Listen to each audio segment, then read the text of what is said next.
I'm sure many of you remember this little case I shared a couple of months ago. You know, the one where I shook the entire PC really hard just to prove it wouldn't fall apart.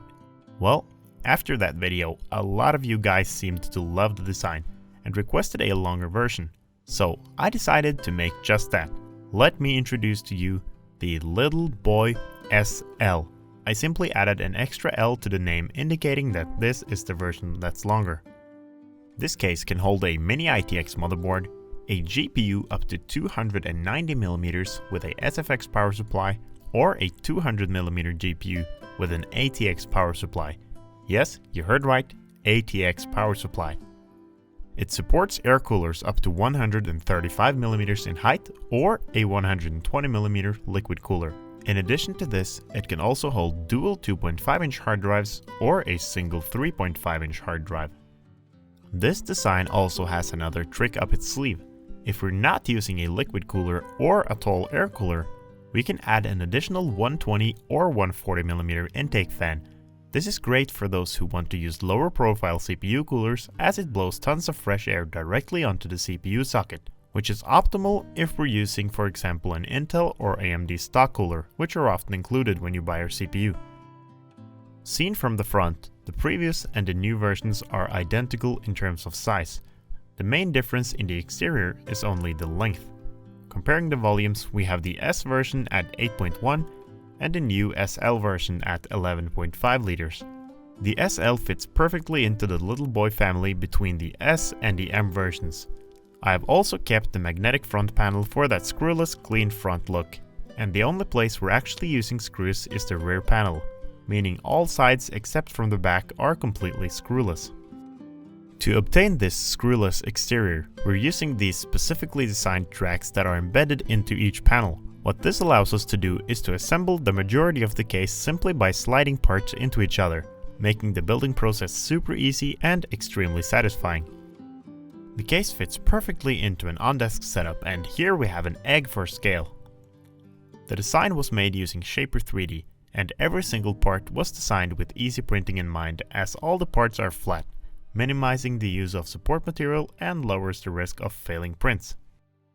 To create the perforated pattern on the panels, we want to set our infill between 15 and 30%, and for this project I used the infill pattern called honeycomb. Then we can simply remove all top and bottom layers, and I also recommend having a perimeter thickness of at least 3mm. This is to ensure that the threaded inserts will get enough plastic to grip onto. Speaking of threaded inserts, to build the case itself we only need 5 M3 threaded inserts, 5 M3 by 10mm screws, and 4 8 by 3mm neodymium magnets. With every single part of the case printed out, let's look at how much filament we spent. Just over 1 kilogram in total, which is very little.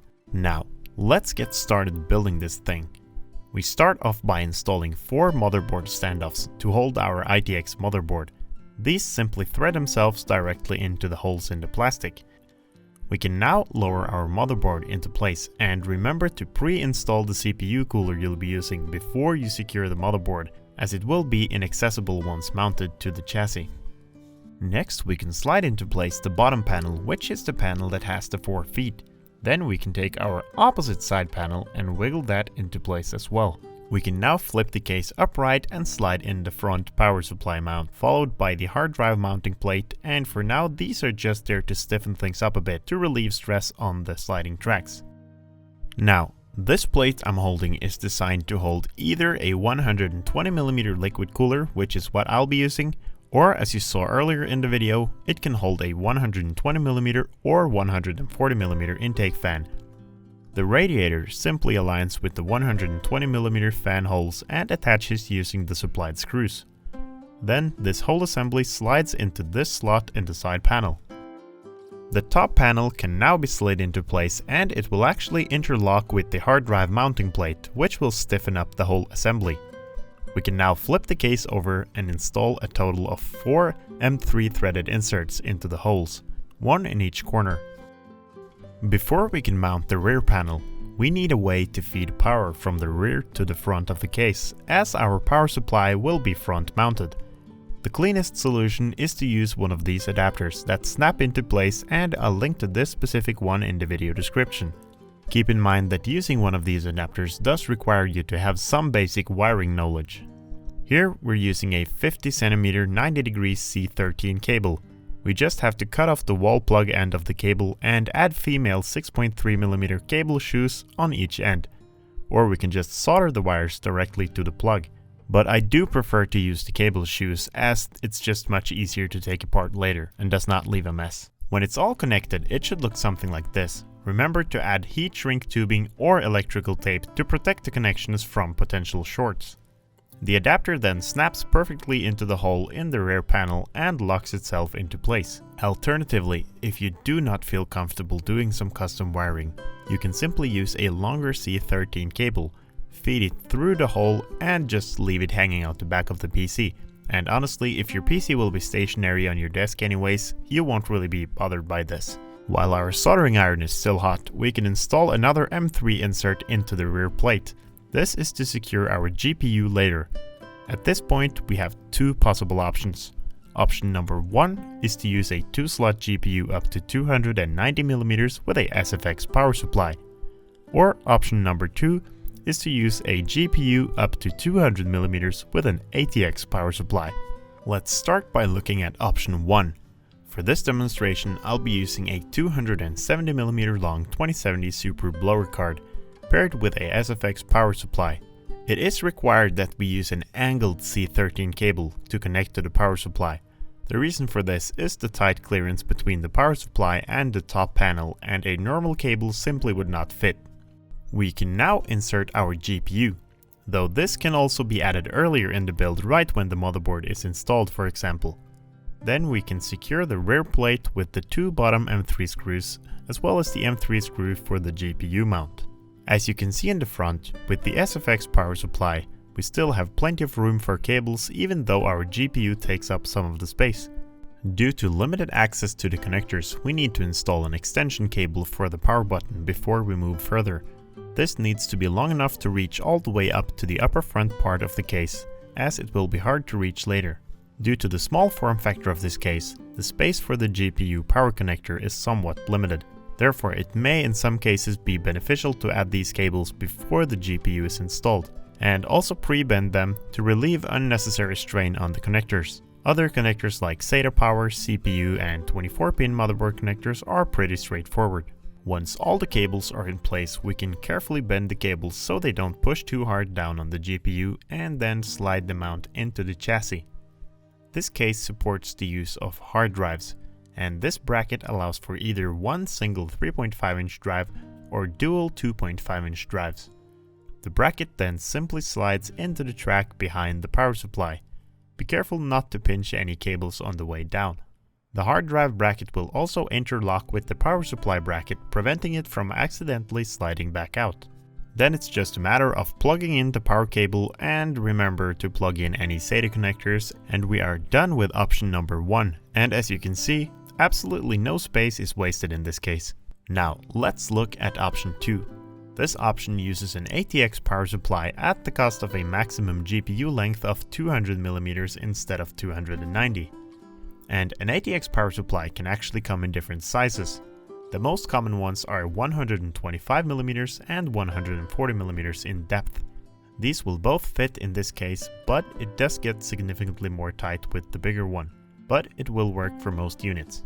The biggest issue is to find a place to hide all these cables that will not be used. Unless you have a fully modular system, then this is not the problem anymore.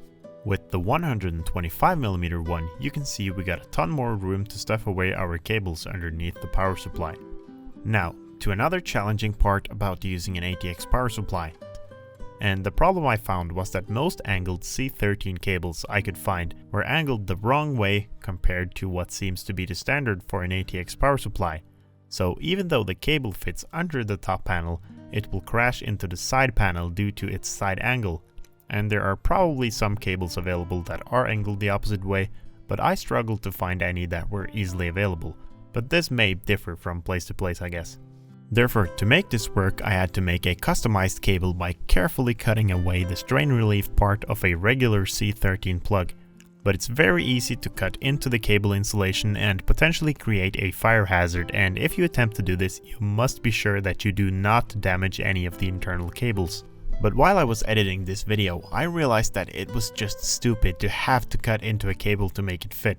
Therefore, I decided to instead redesign the model to allow for the power supply to be mounted at 2 different heights, allowing you to use pretty much any C13 cable, but at the cost of less cable management space below, and the lower mounting height will only work with the smaller 125mm ATX power supply or an SFX power supply if using a less than 200mm GPU.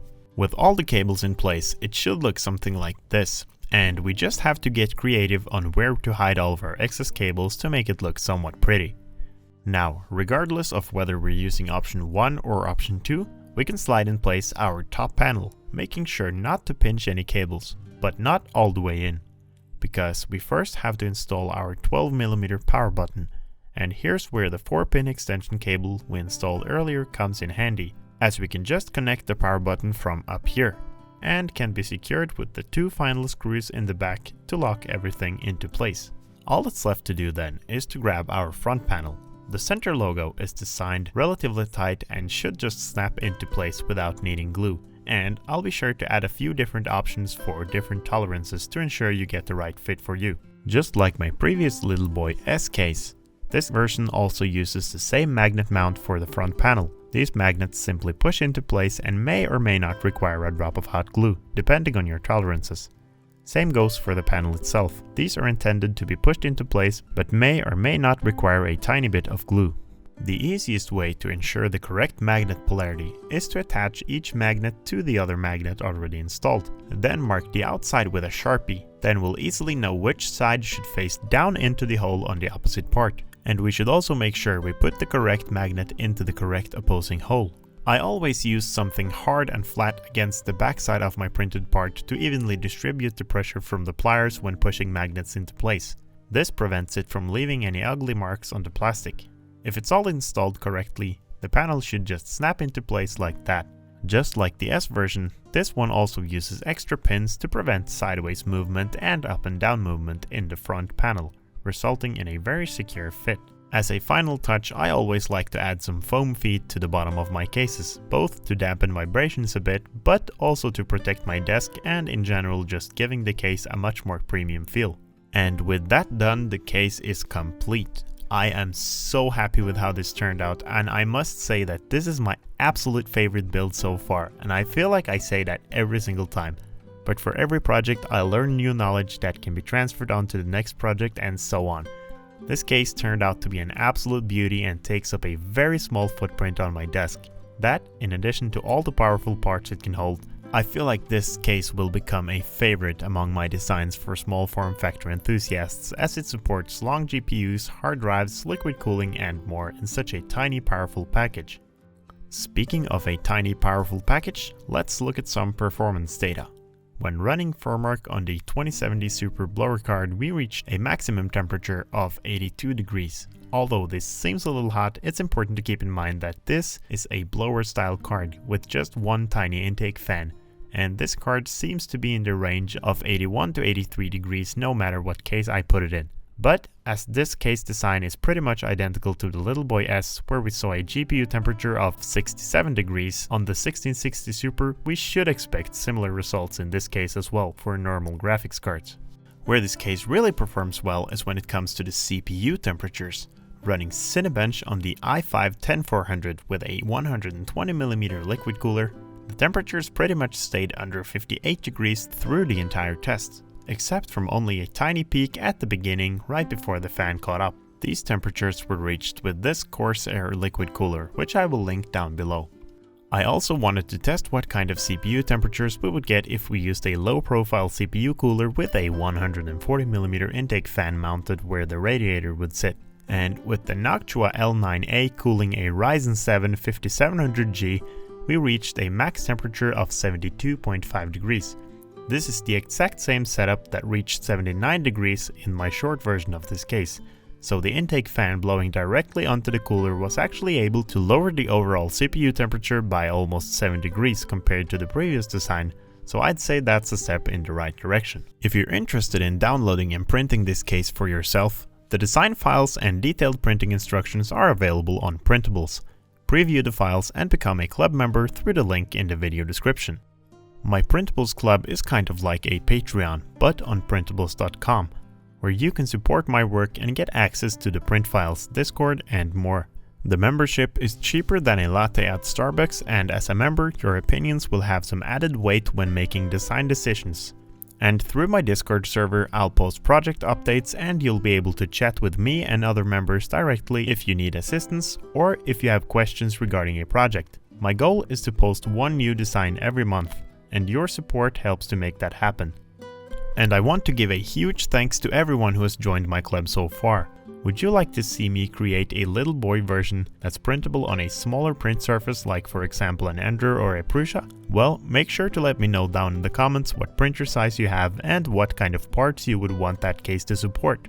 I'll then gather your responses and try to make a completely new design that's small printer friendly and built around the most requested features. As always, feel free to post project ideas or feedback down in the comments on this video as well. And if you enjoyed this build, I can almost guarantee you that you'll also love my upcoming builds, so make sure you leave a like and hit that subscribe button so you don't miss out on what's coming. Thank you so much for watching, and I hope to see you again.